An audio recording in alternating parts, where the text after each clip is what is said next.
Hello everybody, welcome back to another video. In this video, and this is a nightly tropical update, we will be talking about NTU. Sorry it is very late, though I did promise I would make a video. For some reason, my other videos have not been going public. I found out why. I have been posting, but they have not been going public. But yes, I have been posting, and I will post tomorrow. I fixed the problem. But yeah, anyway, let's continue. So we want to talk about TC26S as it has already been through most of its lifetime. So let's continue with 94W. It is pretty disorganized, but that is expected to change as we go into the future. And it is expected to get pretty strong. Let's look at GFS and the European and the CMC models. So we see on GFS in around 60 hours, we see the 1002 millibar system around here. South of Guam, and let's see what it goes after that. So we see it strengthens fast, and eventually, around 90 hours after, almost 4 days, at 928 millibars, peaking in around 186 hours, which is around a week away, 908 millibars, and eventually going north as it strengthens. This is a threat to some northern islands, but not a big threat. But it could bring some tropical storm force winds, though as you see, it does not direct hit and actually goes a little bit north of even the most north island. Okay, that is what the GFS shows. Let's go back into, and let's go to the Canadian model, which we do see that as we go forward is expecting a peak around 9:59 and around 156 hours, and we always do see the CMC underestimate, so it goes much more west towards the Philippines, but that's not hit it. No threat to the Guam and the islands around it, according to CMC. Finally, let's go to the European model, and we see 920 peak in 240 hours, but that's as far as it goes. Let's go back to the GFS and look at the 10 meter winds.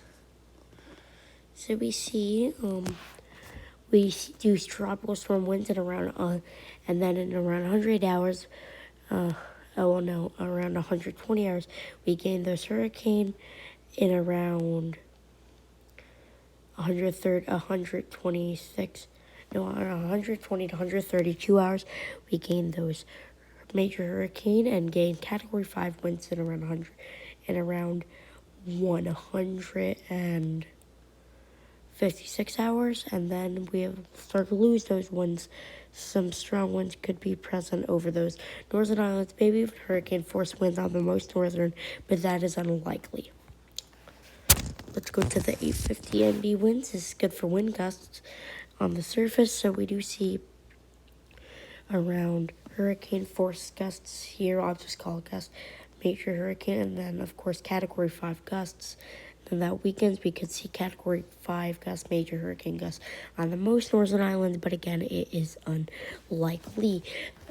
European does not have surface, but we're going to go to its 850 MB, which we do see up to category 5 gusts, mainly at 240. That's the farthest goes out. So again, it could go higher between 216 to 240, and past 240 gets pretty close to the Philippines, but again, no threat to islands. And finally, let's look at the CMC model.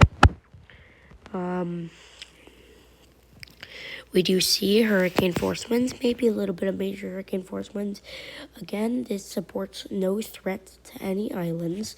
And if we look at their 10 meter winds, we do see that not much is going to happen according to this, but it's still pretty strong.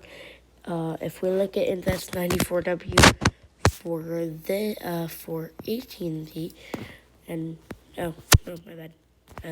Sorry about that. But if we do go to the H wharf, which we're going to probably see some crap here, but I'm always up for it because it's kind of funny to see what it has. So let's go see what the horrible H wharf is going to kill us. Okay, so we do see in 120 hours. It's actually showing less than GFS, which is rare. Yeah, H wharf P, around the same thing. And if we go to 10M winds, really kind of like what the CMC is showing. So kind of almost identical. I hope you enjoyed this video. If you just smash that like button, this week your nightly tropical update for Invest 94W, and I'll see you guys in the next video. Goodbye.